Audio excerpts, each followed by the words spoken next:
Welcome, everyone, to the Scuttlebutt. I'm your host, Sean Hall, Director of Programming with the Veterans Breakfast Club. We're a nonprofit in Western PA whose mission is to create communities of listening around veterans and their stories to connect, educate, heal, and inspire. This is an interesting episode today, as we will have one veteran on and two civilians, and they are from the Pan Am Museum Foundation. Now, you might be wondering, why would we have the Pan Am Museum Foundation on? Well, if you follow the Veterans Breakfast Club, you will know that we recently had an episode last year of our live program, Happy Hour, that we always have on Monday nights.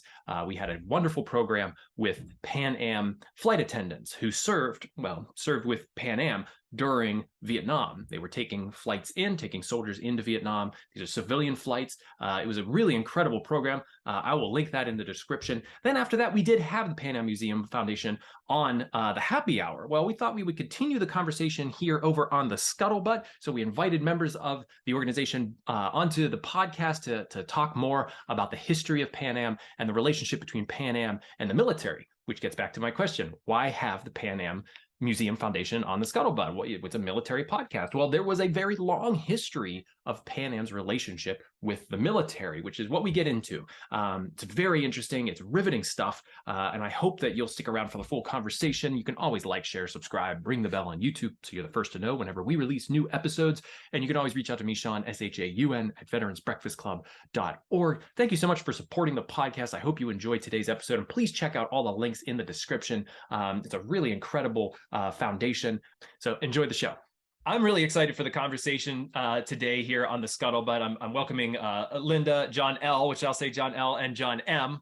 Here to the program, all from the Pan Am Museum Foundation. For those of you joining us on the Scuttlebutt, the Veterans Breakfast Club welcomed the Pan Am Museum Foundation members onto the Happy Hour that we hold, our flagship live Zoom program on a Monday night a couple months ago. We thought it'd be a great opportunity for us to continue that conversation here on the recorded side on the Scuttlebutt. So if you may have found this Scuttlebutt podcast and maybe you're part of the Pan Am family, or maybe you're just interested in Pan Am history, I would say go back to our YouTube channel, Veterans Breakfast Club, and check out that Happy Hour where there's a lot of history that's detailed within that conversation. But I'm excited to welcome you all to the Scuttlebutt here to continue that conversation, talk more about the Museum Foundation, talk about the history of Pan Am. But thank you all for taking the time to join me. John M. joining us by phone. But I'd love to go around the room here and sort of have everybody introduce yourselves for those people, audience members who may not have seen the Happy Hour. Linda, please kick us off. So welcome to the Scuttlebutt. Great. Thanks so much for having us, Sean. It's our pleasure to be here and to participate on the show. Well, as Sean said, my name is Linda Frere, and I was a Pan Am flight attendant. I started with Pan Am. I was hired in 1979, and I was really with the company until it closed its doors in 1991. Through various capacities, started as a flight attendant and then had different roles within the flight service management structure, including base manager at JFK. And unfortunately, when Pan Am did close its doors, I had taken a position with Delta Airlines and was fortunate enough to work with Delta and stay in the aviation industry that I love for another 15, 20 years. So it was a great run in the aviation industry with two wonderful airlines that I worked with. So I was very, very happy to have been able to continue my aviation career in different capacities. In 2013, John L., you can correct me, or was it 2011, the Port Authority of New York decided they needed to tear down what we used to call our home for Pan Amers, which was the Worldport at JFK, which was Pan Am's terminal. And that was kind of an impetus for many of us thinking we did lose a home.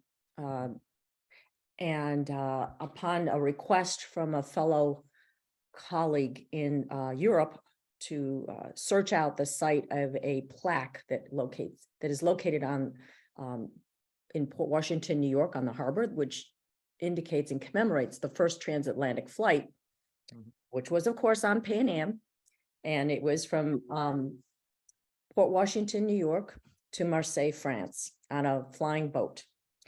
We decided. Then and there was a group of about 4 of us flight attendants, and we said, why isn't there a museum? Why isn't there some tangible evidence? We need a new home. And that was the impetus. That was the motivation. It was kind of like a wild idea to start a museum, even though none of us had a museum experience.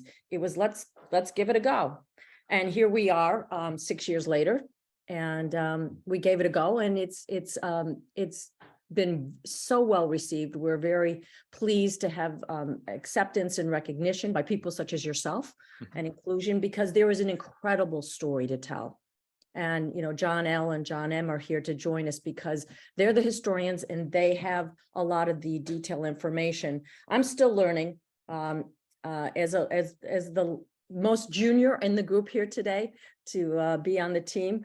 I'm the one who is still learning about this rich, glorious history and this incredible connection to the United States and to its assistance throughout its 64 years of history in military operations.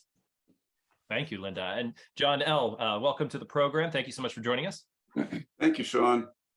I'm John Lutich. I am presently the curator and historian at the museum with Linda and our band of brothers and sisters there. I grew up with Pan Am. My mother was an executive secretary for almost 40 years, so I had flight benefits from day one.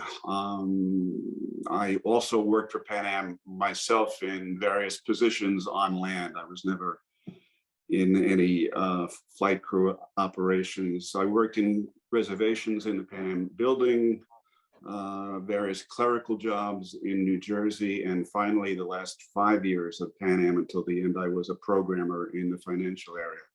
And I had very good flight benefits. And I'm a history buff, learning more and more about Pan Am almost every day, especially since I've been with the museum. And what else can I say? Apropos of this particular broadcast, I'm 71, so my vintage is probably the last generation to serve in Vietnam. I did not have to serve. I took my chances with the lottery, and I didn't have to serve, but I was very interested in this subject as well. So that's my story.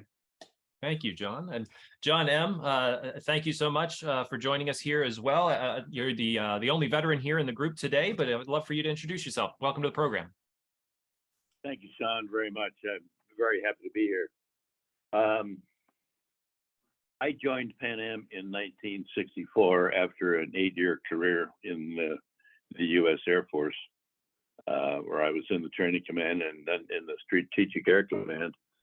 I started my career with Pan Am in Berlin in the internal German service. And I was there for 11 years, flying out of Tempelhof Airport, which is a story in itself.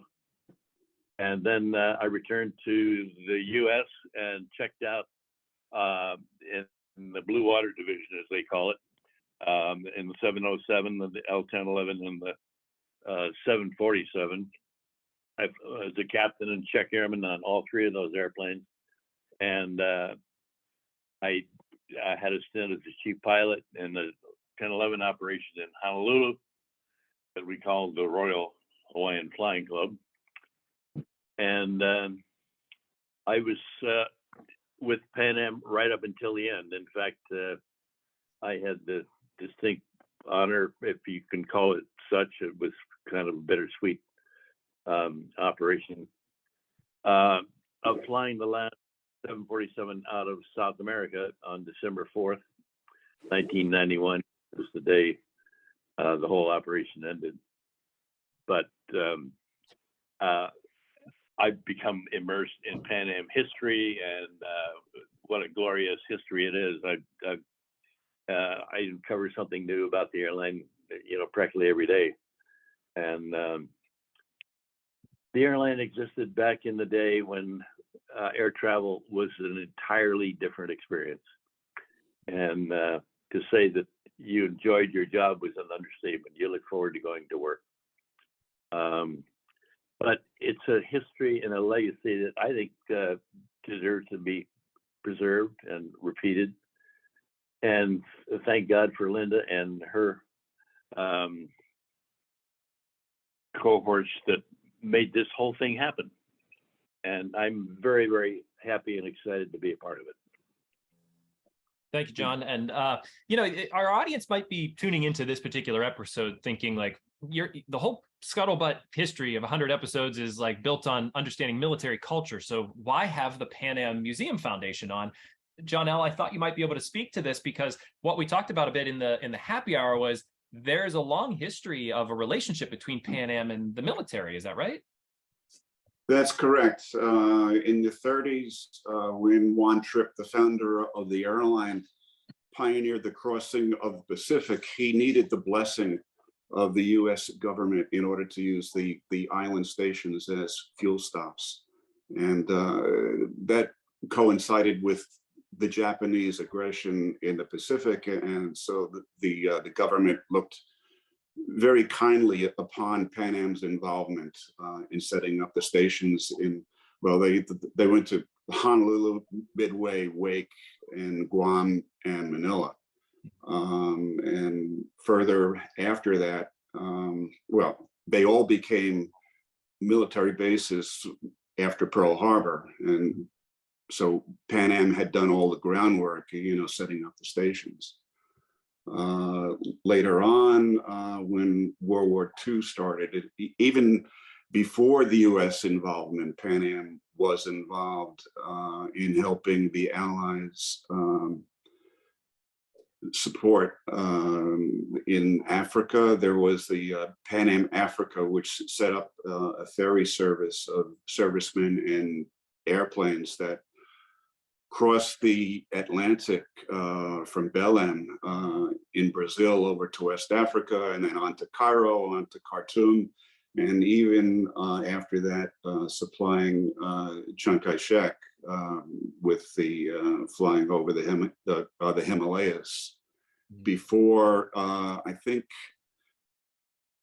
Pan Am initiated that, and the US government took it over, I think, in 1942. So that's basically the groundwork. Also, we helped in Korea as well, and I know that the subject of this program is about Vietnam. So the relationship with the United States government had already been laid, and it was there, and it just continued on. And that's sort of where BBC kind of found out about Pan Am. We knew about the flight attendants that were flying the R&R flights in and out of Vietnam. Right. We thought, let's have a program and highlight their stories. And that has sort of led us to the Museum Foundation and has furthered this conversation. It's so interesting. Well, John M. was involved in those flights. Really, John? Yeah. Pan Am had an operation based in Hong Kong with the DC-6s that were rapidly becoming obsolete because of the introduction of the jets and the internal German service. And those DC-6s had a lot of life left in them. So Pan Am signed a contract with the government for cost plus $1 to operate R&R flights in and out of Vietnam from based in Hong Kong. And I was based in Berlin at the time, and the only DC-6 qualified crew members were in Berlin. Mm-hmm. So I had the opportunity to go to Hong Kong and was in on the beginning of that operation, and I flew it for a number of months. And it was an incredible operation. When I look back on it now and think of what we did and what the conditions were, it was absolutely amazing.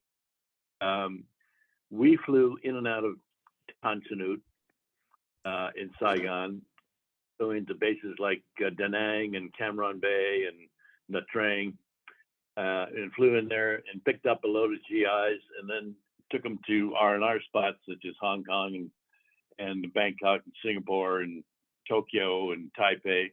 Mm-hmm. And they'd be there for about a week, and then they'd get on another Pan Am airplane and we fly them back to Vietnam. But the entire country of Vietnam, as I'm sure you all know, was a war zone. And flying in and out of there with flow, piston, Vietnam era airplanes was an adventure in itself. We had to devise our own method of getting in and out of these airports that were, most of them, surrounded by pockets of Viet Cong that would like nothing better to make their day than to shoot down a civilian airliner. So we developed things like the canyon approach, where you fly over to the airport at 5,000 feet, and you'd fly until the airport disappeared underneath the nose of the airplane, and you drop the gear and full flaps and put the props in flat pitch and turn the airplane over and pointed the nose right straight down at the ground and pulled out at about 200 feet above ground level, hopefully right at the approach end of the runway, and landed. And it was a pretty exciting approach.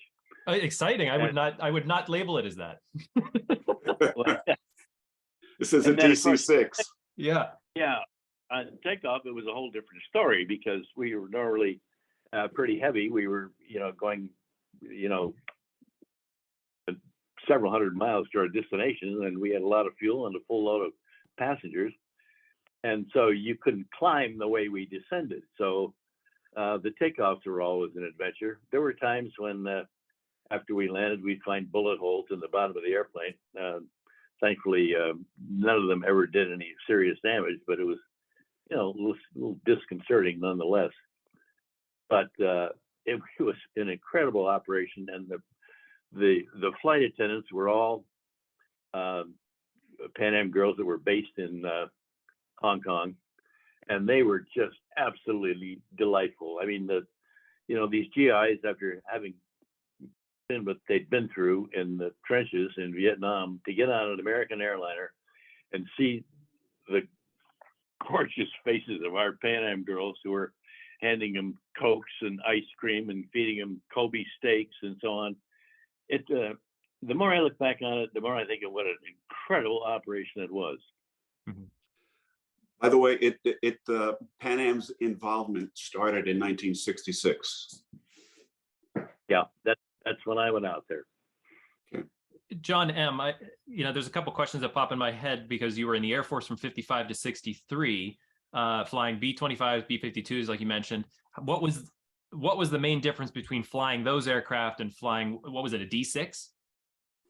The DC-6? Yeah. Well, those airplanes that I flew in the military, they were warplanes. Mm-hmm. And they operated in areas and under conditions that you would never even think about flying a civilian airliner into. And taking the DC-6s into a war zone was, it was a gamble. We could have been in dire straits at any time, from a lucky shot from a shoulder-mounted grenade from a Viet Cong somewhere, and we were not only very lucky, but we had some very, very skilled crews. Many of the skippers that we flew with out there were World War II vets who had actual, wartime experience. So it was a risk, but it was a calculated risk, and the combination of the skill and the dedication of the crews, both the flight crews and the cabin crews, is what made it work. Was there ever a point there? Because when you're serving, you don't really have the option. You're going here, that's where you're going. But when you're working for Pan Am and doing the R&R flights, you had maybe the option to say, I don't really want to fly into a combat zone. Did you ever think about that? Like, I'd rather go, fly to Honolulu. No, not for a second. Mm-hmm. Every single one of us were volunteers. We knew what we were getting into. We knew what the war was about and what the conditions were. And we just did it. There was never any question. Was it the idea of continuing to serve those who were currently serving? Was there part of that in that decision? Absolutely. Mm-hmm. So go ahead.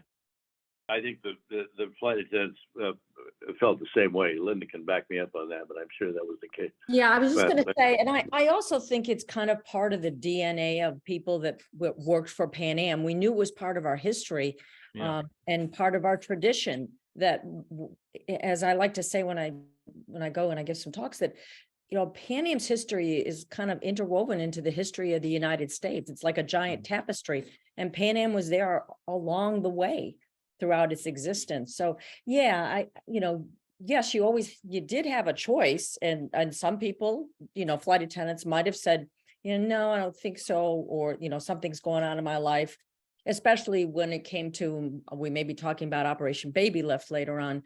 But the majority of people just said, sign me up, I'll go. Whatever's needed, I'll do it. Yeah, we were a different, kind of a different breed. I don't like to pat ourselves on the back too much, but Why not? the Pan Am guys, the Pan Am crews, in every respect, we're a special breed. We're a breed apart. Mhm. And the greater perspective that I have from virtue of time and distance, the more I feel that way. You know, something I'm picking up here from what you are saying, and there's an incredible sense of family and passion for the work, that it became the life of everybody that was involved, which is not something you can necessarily say about any other organization for the most part. You know, I don't necessarily see a Burger King Museum Foundation popping up if Burger King ever shuts down. But how did Pan Am sort of nurture that? How did they develop that in the organization of, you know, everybody is in this together, everybody is pointed in the right direction, have the same goal, everybody's a family? That's an incredible thing that I think it gets lost a lot nowadays. Well, part of it was the fact that, you know, the Pan Am covered the world, and we were not just a group of American pilots and flight attendants. There were people from all over the world that were involved in this incredible airline. And I think one little item that maybe illustrates that is the fact that Pan Am's been out of business for what, 26, 27, 28 years. And 31. 30, yeah. Yeah, for however many it is. And virtually every year there's a reunion somewhere that draws hundreds and hundreds of people every year. Mm-hmm. From just the Pan Am group. Every month. And when family, it's the ultimate definition of family. We certainly felt that after we did our flight attendant program. We realized in looking at our numbers last year for VBC, how many people viewed each program. Pan Am's program that we put up on YouTube was the most viewed program of anyone that we had done all throughout the year. And we were like, wow, this is an incredible organization of people that all support this, you know, the life that they had there. Yeah. And I think also there's an element of the fact that, you know, I did flight attendant recruiting. We recruited others to come along and join our ranks. And maybe it's something intrinsic. I don't know. Maybe there's something that you identify in a person when you're talking to them, that you just know this, I think, is going to be the right person. And, you know, there's a series of interviews. It was very competitive. But we could still kind of see, you know, it's not 100% obviously, but you could still kind of see something in a person that passion. You could see a spark. You could see something that connected with you, that they wanted to be ambassadors to the world. We knew what we were doing when we worked for Pan Am. We represented the United States around the world. We knew that. You know, beyond the recruiting, there was training, and it was vigorous. It was very involved in cultural understanding and awareness, no matter where we were flying throughout the world. Mm-hmm. So we took that responsibility seriously, and it was important to us. It was important to us to represent our company, but also to represent our country. And John L., this was also at a time where the world was suddenly expanding for everyone. If you were recruiting internationally for people, suddenly people were able to fly to places, see new places, you know, visit exotic locations. Right. Was that sort of part of the massive expansion of this family? Yeah, well, for Pan Am employees, you could fly anywhere. I mean, Asia, Europe, Africa, the world literally was our oyster. And it was certainly an education, for all of us who traveled. Even myself, I was single, and I took advantage of those flight benefits, and I did a lot of flying. A professional tourist, have you? I just wanted to add the scope of the R&R operation in Vietnam. I just have some statistics.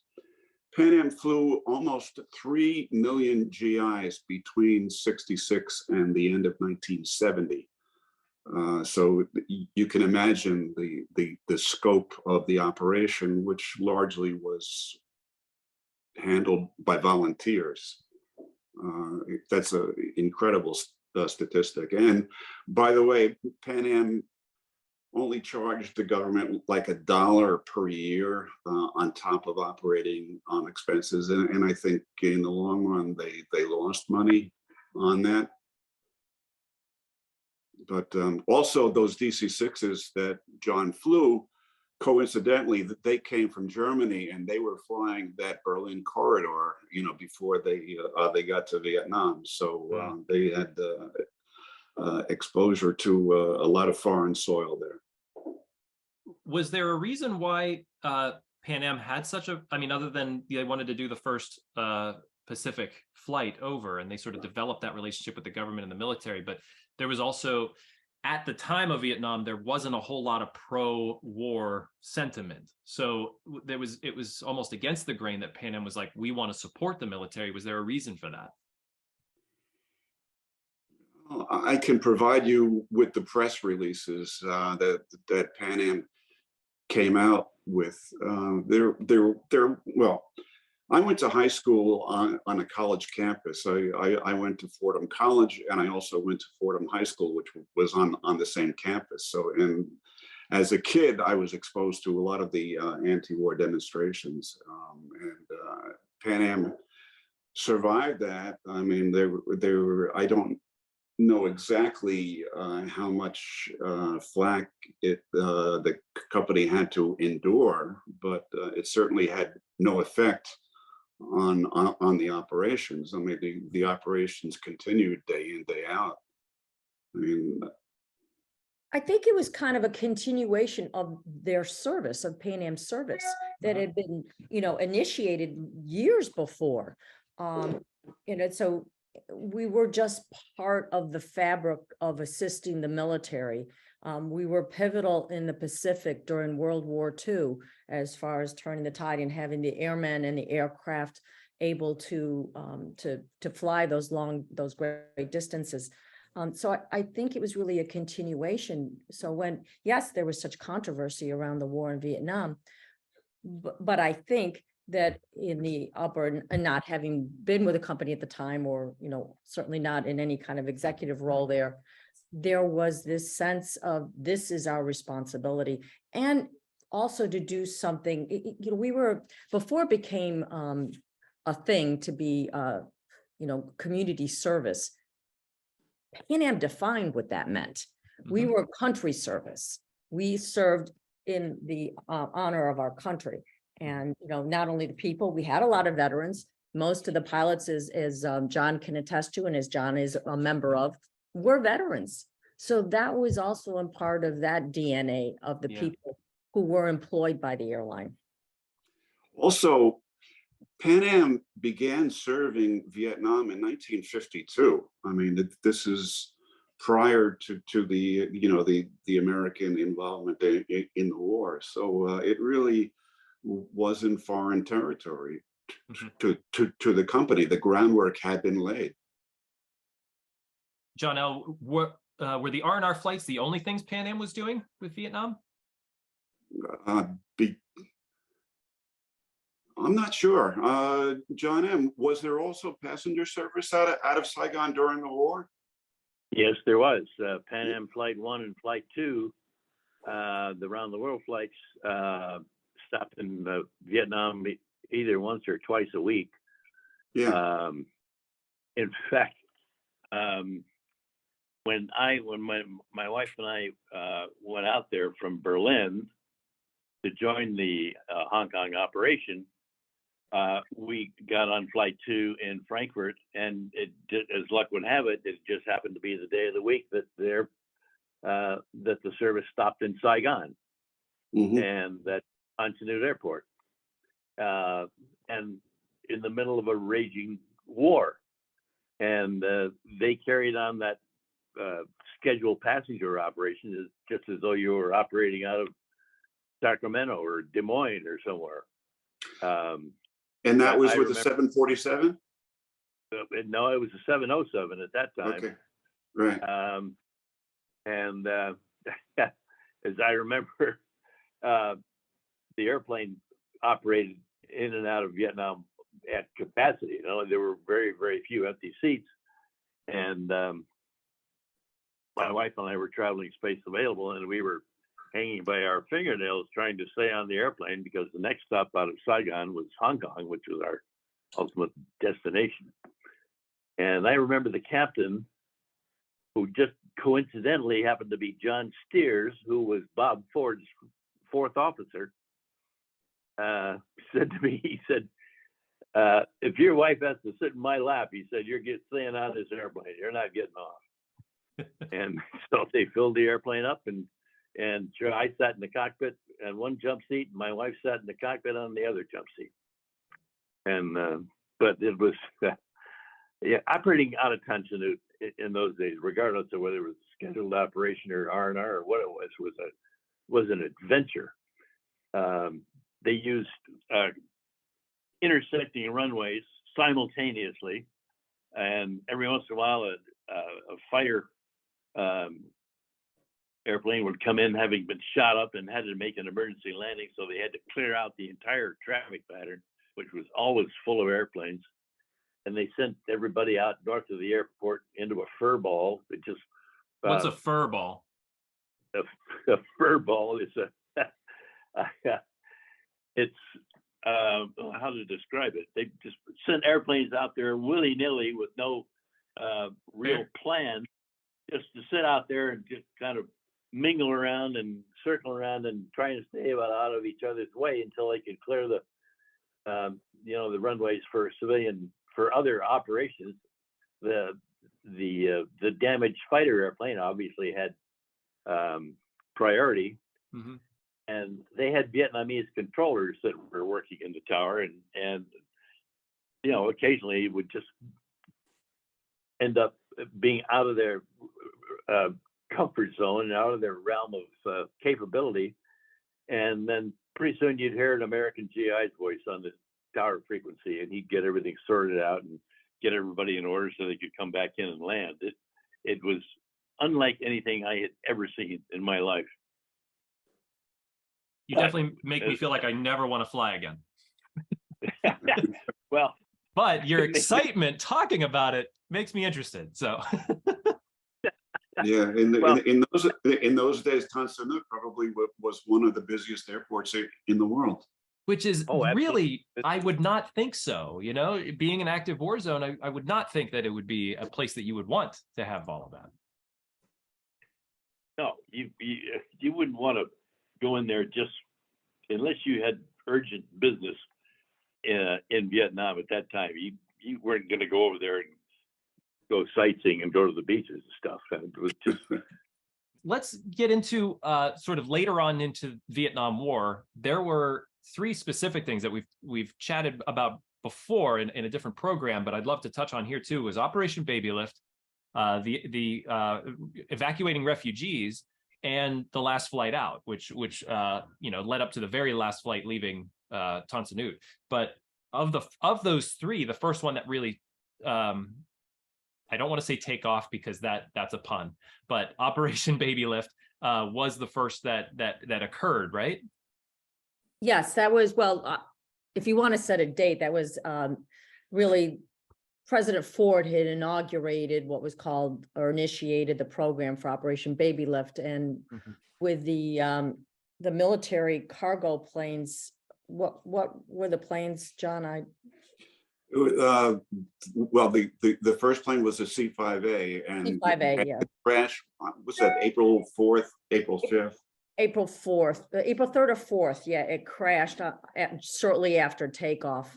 And Al Topping, who you've had on this program as well, who was the country manager for Saigon in Cambodia, was on site, and the government military there contacted Pan Am right away to inquire if you could they get a plane in the very next day. And of course, Pan Am did, and brought in a 747 with an all volunteer crew again. And we at the museum, we had a celebration to commemorate the 47th anniversary of that flight, of the two flights. There were two 747s that were brought in and chartered by Holt International, which was the adoption agency, to evacuate thousands of Amerasian orphans that were in Vietnam.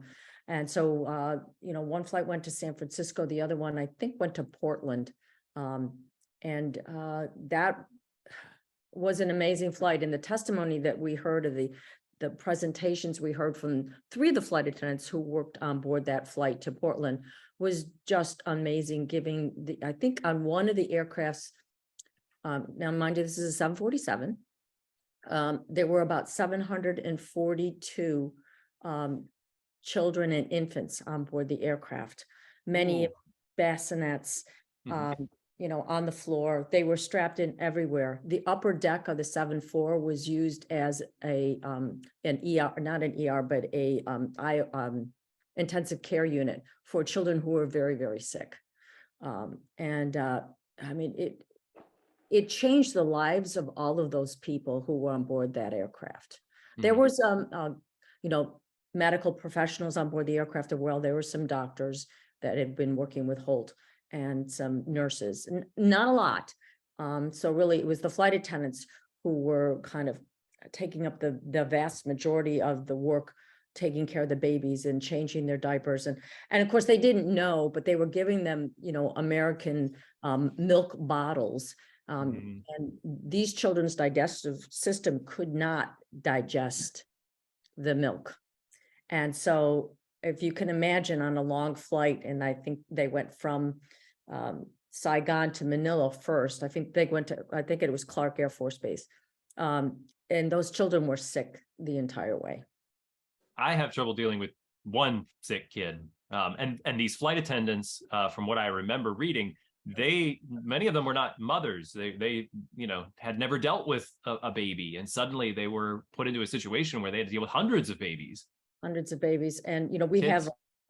we have a lot of images of some of the people who had the presence of mind to take some photos on board the aircraft with literally hundreds of bottles on the galley and the countertops in the galley. And if you've ever been on an aircraft in the galley, there's not a lot of countertop space. So I can't imagine. I am in awe of the women and who were working on those flights. They were amazing. And how did the refugee flights come about? Well, Pan Am had operated flights, as John mentioned, flight 1 and 2 around the world. And we had been taking people out of Vietnam, for at least, I think from like 1972 through 1975, through that last flight out. There were probably, besides the orphans, there were many refugees, 20 to 40 to 60 per aircraft for the regularly scheduled flights. And now when you reference refugees, are you talking about that particular last flight out, or just people? I think overall, Pan Am was a part of that, or at least getting people out for a significant amount of time prior to the last flight out. Yes. The whole government in South Vietnam, as John M. can probably attest, was broken. It was full of, there was, people were scared. It was obvious that the North Vietnamese were going to be invading the South. It was just a matter of when and time. So people were desperate to get out. And I think we've all seen images. I grew up in the 70s, seeing the images on the news of the people desperate to get on a plane or a helicopter or any type of, get to an American establishment, military establishment of some sort to get out of there. Mhm. So, people were getting all kinds of, they were trying to get documents from their government. As Al loves to tell the story, and again, there's a man who I am in awe of, that he had the presence of mind to do what he did in getting documentation for probably, I'm going to say, several hundred Vietnamese, to get them out of Vietnam. And they had some relationship one way or another to employees. Pan Am's commitment was, we will get all of our employees out, all those that want to leave, we will get them out. Mhm. And having worked with Operation Baby Lift just a few weeks before, he knew that if he could adopt 700 people, that he might have a chance, because getting them through the paperwork to get their visas was just not going to happen. Yeah. Like I said, the government, the infrastructure in South Vietnam and Saigon was broken. And he knew he was going to have to pay some bribe money to people. But getting them adopted proved to be the not easy, but easier way and quicker way, most expeditious way, I guess, to get them papers to leave the country. And so he went through, he had his assistant process adoption papers for, hundreds of people, and he Yeah. had all their names. And if you've seen the movie Last Flight Out, or you've read the book, and Al has his book out, Flight to Freedom, it's an amazing story of really working against the wire and knowing, and as Al will also say, he knew that it was likely the North would invade Saigon and have the tanks rolling in around May Day, Mhm. the revolution, the date of the revolution. And so he knew that he had to have a last flight out prior to that, without raising any suspicion that they were pulling out. An unbelievable situation that Al Topping was in. If you're listening to the Scuttlebutt and this is the first time you've heard of Al Topping's name, he was in charge of all Southeast Asia and was stationed at Tan Son Nhut in Saigon, correct? In Saigon. Yeah, in He Saigon. lived there. He was actually in April of 75. He was living at the airport at that point. He had to leave his home, and he was living at the airport, sleeping on a cot. Right. We'll have the link in the description for his appearance on our VBC Happy Hour program. He was played by James Earl Jones in the made-for-TV movie Last Flight Out. I also have the link there because you can watch the whole thing on YouTube, which I did. It's an incredible movie. There should be an update. They should remake it. Yes. They do enough remakes nowadays. They should remake it. We agree. We agree. But Al's incredible story. Again, I'll put the link to his book, Flight to Freedom, also in the description if you're interested in reading about his story, which, like you said, just what he had to manage in those couple months. I wouldn't wish on anybody. That was an impossible situation that he did an incredible service to. The stress, the tension, when he first went to the employees and said, we're going to work on getting a flight, maybe 2 planes to come in, 747s, all volunteer crew again, and I can evacuate you and your immediate family. Mm-hmm. Well, in the United States, in America, we have a definition of what an immediate family is. That's not the definition that the Vietnamese use. Yeah. And so for what he thought might have been 300-400 people, was over 700, almost 1,000 people. And he knew he couldn't get that many people out. So then it was also the stress of having to tell people, I can't take everybody. I can't do that. Al is an amazing man. He's got a calm demeanor, but he will tell you that inside his stomach was churning. He was constantly stressing and not thinking, how do I do this? How do I get these people out? And then this inspiration came in from the Operation Baby Lift, and And he did it. He pulled it off at the last moments, and with the ability of getting so many people out, who to this day, he remains in constant contact with the people that worked in his office in Saigon. He also, as is depicted in the movie, his assistant chose not to leave. And because he had a family, his parents were elderly and he couldn't leave them. And he had a young family. His assistant was aware that because he worked for an American company, it would likely be that he would be tortured or killed. But Al had to say goodbye to him on the tarmac before ascending the stairs to leave on the last flight out. I think it was 1986 when Al was working in the Pan Am building that he got a message that his assistant was alive and needed help to get out. And Al went back and got him out.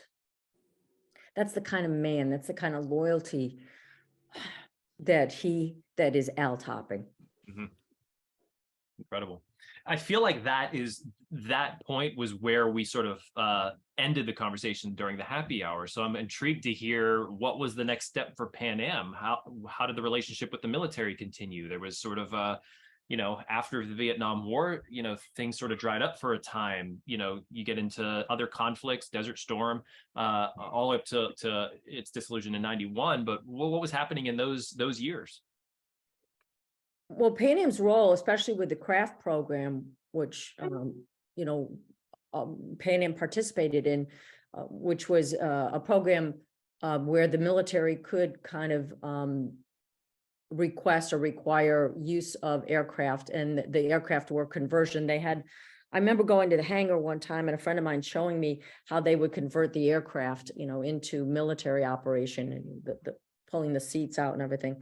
But Pan Am served in both Desert Storm wars.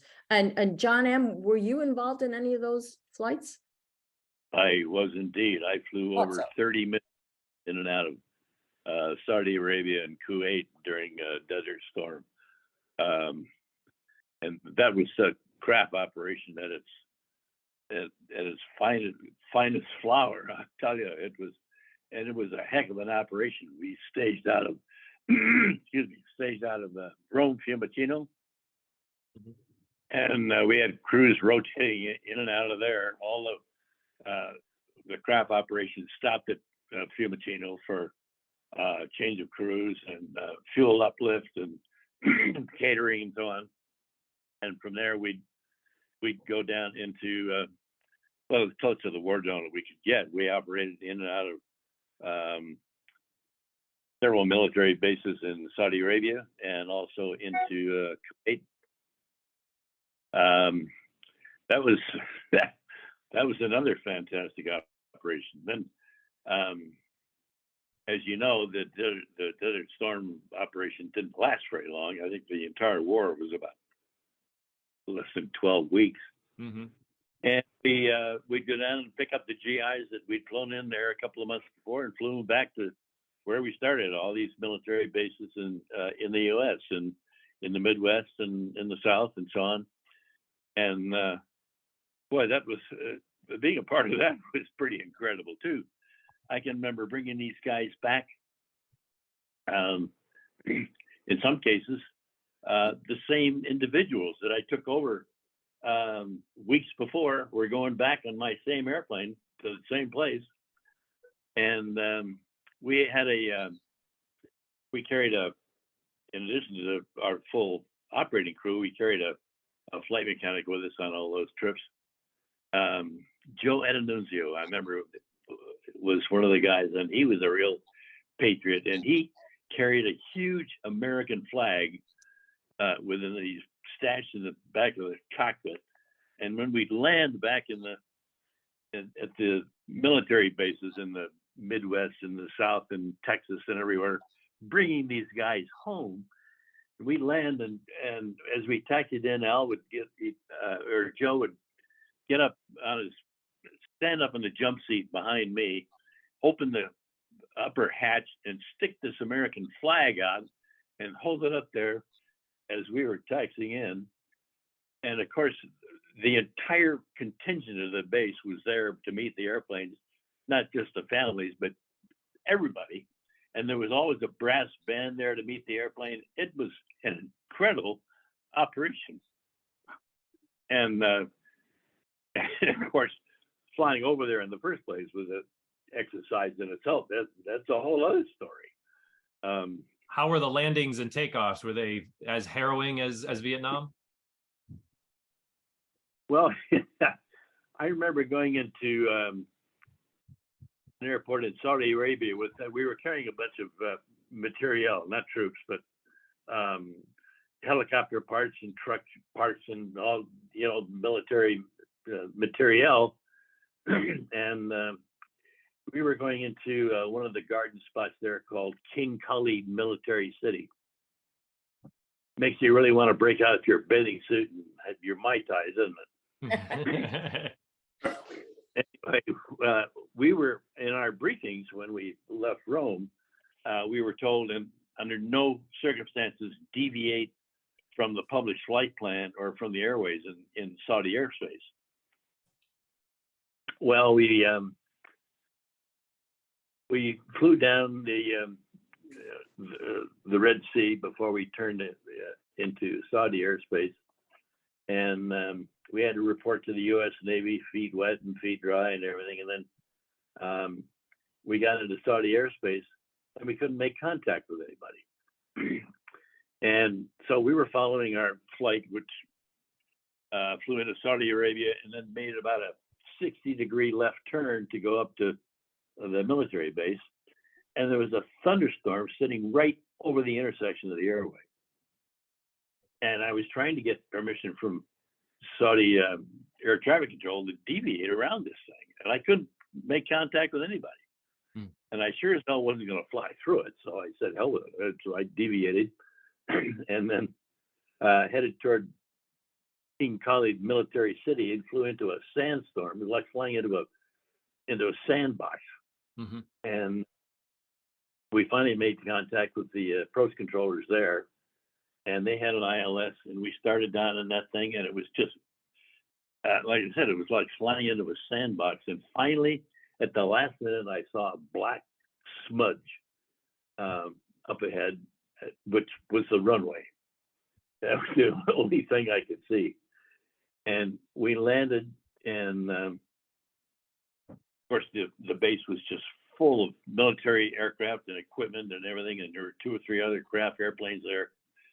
And we taxied in and we stopped, and they rolled a stairway up to the L1 door, and this Air Force colonel bounded up the steps and into the cockpit, and he said to me, he said, "See that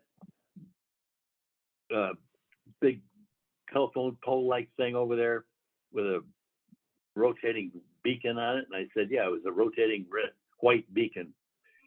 And he said, "If that beacon turns red, you get your decontamination suits and get off this airplane as fast as you can, and you go here and there and so on," which meant there was an incoming Scud missile, or they were anticipating a Scud attack on the field.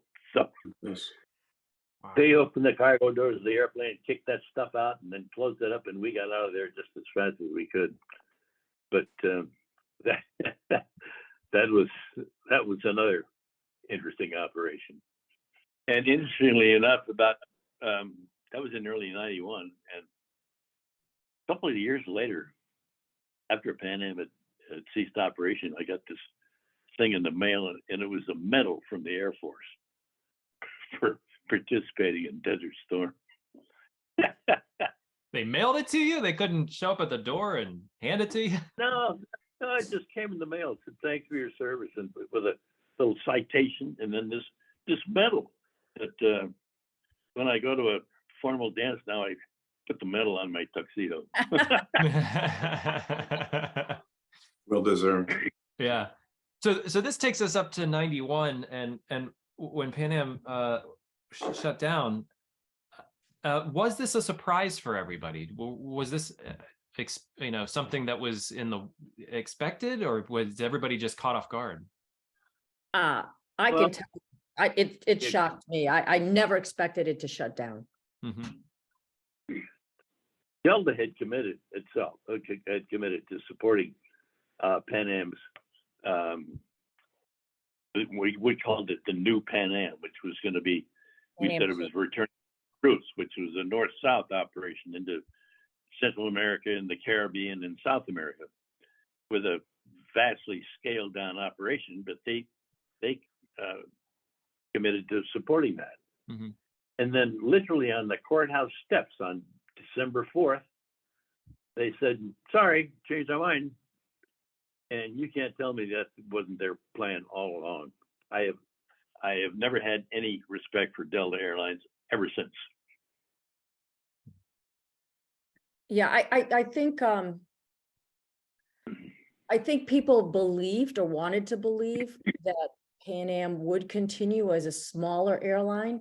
And it was disheartening even for that, to see that when the, through the 80s, we saw the kind of dismantling of the airline and this with the sale of the Pacific routes. And then, after, unfortunately, the bombing of Pan Am 103 over Lockerbie, Scotland was really a blow to the bow. It was, something the airline couldn't come back from, really. That was the straw that broke the camel's back. Right It really was.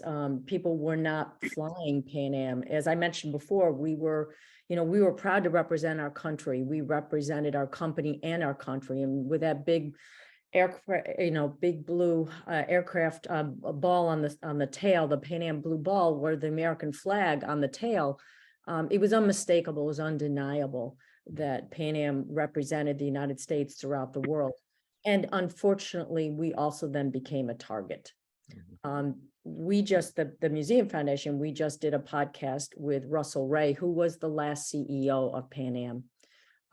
And he tells, he has a great firsthand account of what happened, how it happened, and the timeline in which it happened. And we just published yesterday an interview with an FBI and a CIA operative. Both men were, and one is an attorney for families of the victims of 103, and both were involved with that investigation. And both will tell you, there was so much more involved, and involved CIA, that involved a lot of operations, covert operations that were going on. There were several CIA operatives on board the aircraft. So it's never known if it was a target for more than one reason. Gotcha. But also, to go back to a point that you meant, throughout the 80s, there was this kind of peace as far as military operations was concerned. But, Pan Am continued its service, and John M. was involved in this as well. And that throughout, from the early 60s and even before, but not in official capacity, Pan Am operated what were called presidential press charters. Mm-hmm. And that a Pan Am aircraft, whether it was a 707 or 747 later on, accompanied the president and Air Force One around the world for all the official presidential trips. And John M. was one of the captains that flew in accompaniment. And again, he's got these amazing stories of flying with Air Force One, to these destinations, wherever the president flew on behalf of, of the country and negotiations. So it was still in service, even though it wasn't necessarily a military operation, but Pan Am was still in service to the US, to the United States. Also, Pan Am was a corporation, and we had a subsidiary. We were a guided missile support for tracking and maintenance in Florida. So that also comes into the mix with the involvement with the American government, which we sold off. We sold off that subsidiary in the mid 80s as well. Very interesting. So lead me up to the Museum Foundation. Its founding. How did the foundation come about, and what is its mission?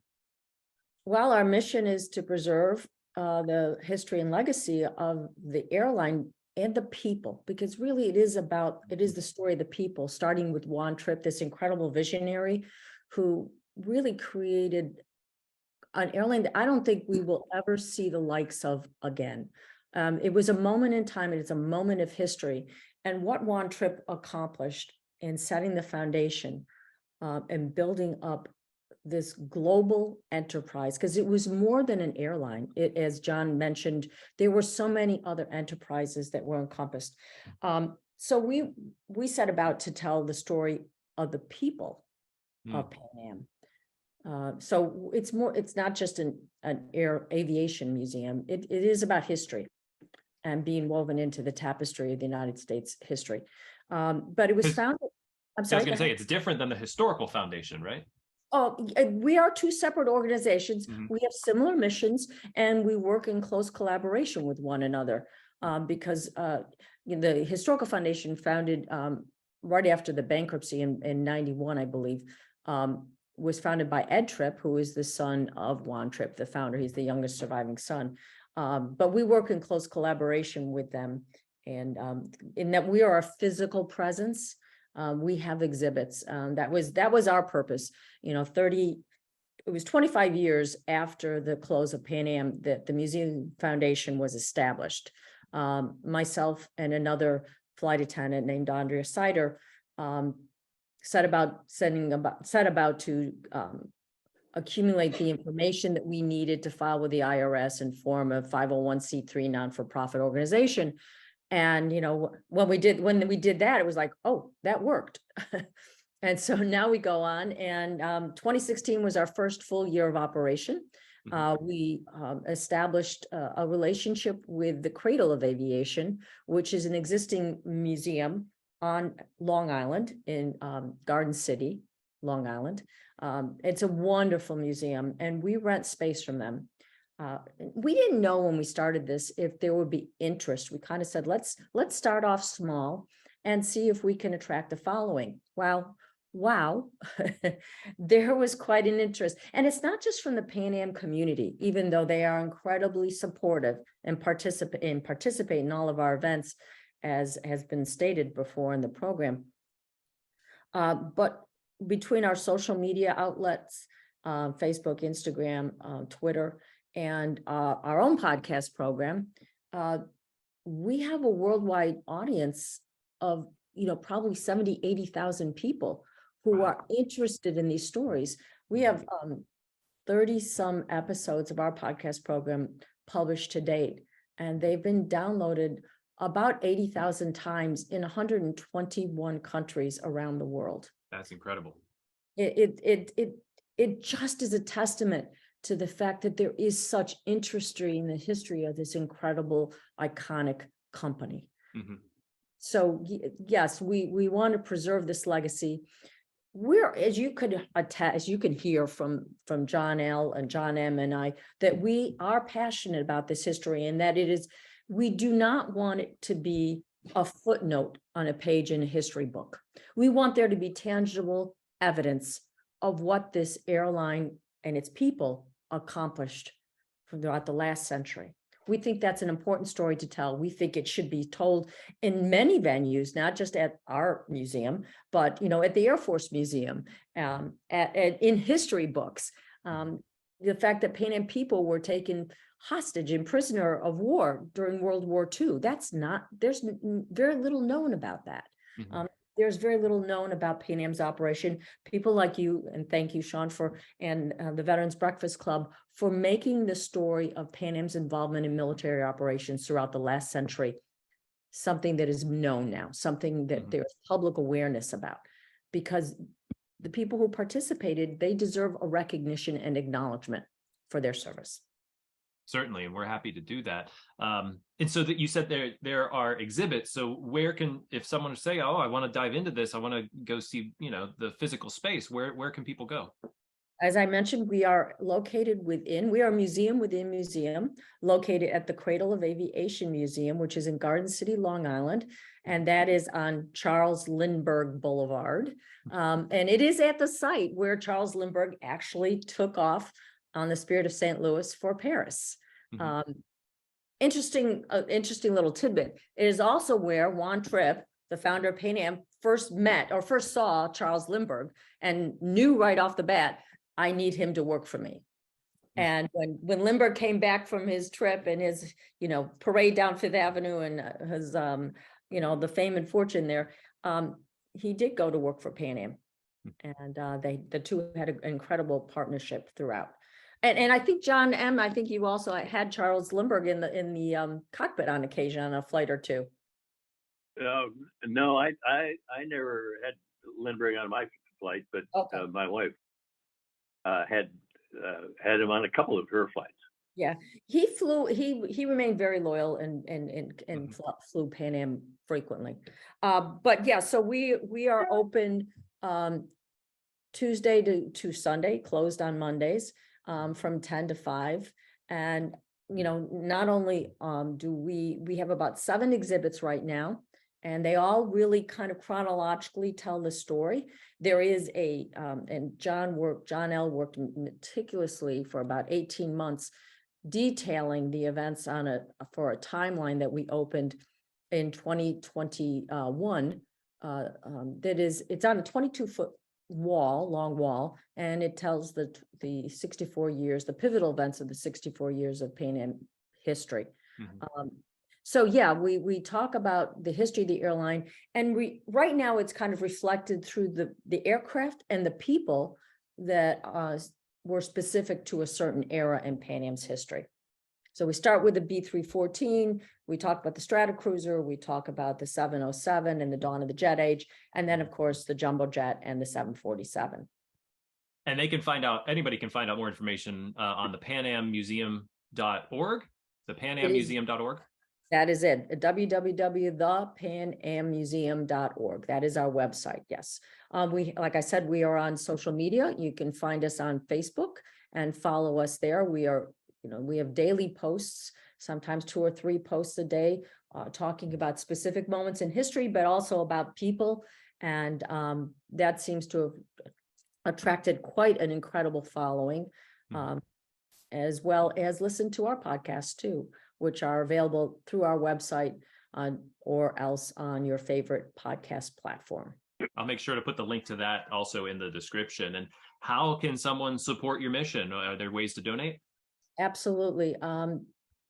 Through those outlets that I just mentioned, either through our website, there's a donate page. And, we can certainly use all the support. As being a physical brick and mortar museum, building exhibits is costly. We wanted pay tribute to the airline. Pan Am was considered a premier first-class airline, and so our exhibits need to also be in the same fashion. They need to be first-class premier exhibit type. So we really spend a lot of time and due diligence working with a great design team to put those together, but they are costly. So yes, you can contribute through the website, www.thepanammuseum.org. We also have opportunities to donate through the social media outlets. We've also got a great retail store called The Hangar, and we sell merchandise, which also supports the mission of the museum. Excellent. Well, I want to thank you all for joining again on the Scuttlebutt here, and I hope that we can continue further the conversation in some way, shape, or form. Again, maybe back to our happy hour Zoom program. John Marshall, you alluded to how many different stories there were of these different conflicts that you were flying in and out of. So we didn't get a chance to dive into that. That'd be very interesting. But there's definitely even more history that we didn't even touch on in this hour. So happy to have you all back on again to talk more Pan Am. Thank you, Sean. John M. could write a book and should write a book. That's what we say at BBC. Every veteran should write a book. So, John, are you getting on to one? Well, I wrote a column for a magazine called Airways Magazine, which is devoted to commercial aviation. I wrote a monthly column for them for a number of years. And I've kind of put those together in the do-it-yourself book. I think Linda has a copy of that. And and I've also been working over the years on a novelization of Bob Ford's Around the World flight, which there again is a whole other story. Excellent. John L. too, thank you so much for taking the time here. Linda, John M., it's been a pleasure. I can't wait to to get this out to everybody. As our audience, please like, share, subscribe, ring the bell on YouTube so you're the first to know whenever we release new episodes. You can always reach out to me, Sean, SHAUN, at veteransbreakfastclub.org. Check out the links in the description here to see all things Pan Am and our previous conversations, links to those discussions and chats. Thank you all again. Just a wonderful hour. Thank you. Thank you, Thank Sean. you. You bet.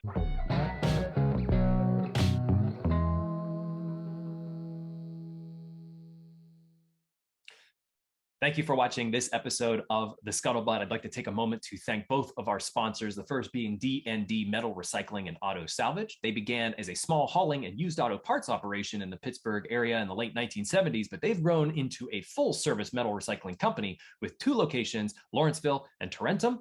D&D accepts all types of metal, both ferrous and non-ferrous, that may be generated by industrial manufacturing, construction, and demolition, small commercial entities, as well as individual customers. They have a wide variety of material handling equipment and are capable of managing any type of job in a timely and efficient manner. You can contact them for quotes and availability at D&D. That's D&D autosalvage.com. Thank you so much to D&D. They've been a sponsor for quite some time, and we really appreciate their support. The second being tobacco-free Adagio Health. They are dedicated to reducing and preventing tobacco use and to getting the word out about the hazards of smoking and secondhand smoke. They're all about health. So they want people to quit, and they have classes and nicotine replacement therapy and a popular quit line, which is the easiest number to remember ever, 1-800-QUIT-NOW. They also educate people, children especially, about tobacco use from cigarettes, cigars, pipes, chew, snuff, and other nicotine products like vaping. Finally, tobacco-free Adagio Health advocates for public and private policies that ensure healthy places to live, work, and play. You can learn all of what tobacco-free Adagio Health offers at tobaccofree.adagiohealth.org, or you can watch our recent episode with tobacco-free Adagio Health on the Scuttlebutt, where they talk about a lot of the programs that they offer for those who are looking to quit. Thank you to both of our sponsors for their continued support of the Scuttlebutt podcast. We really appreciate it. Thanks.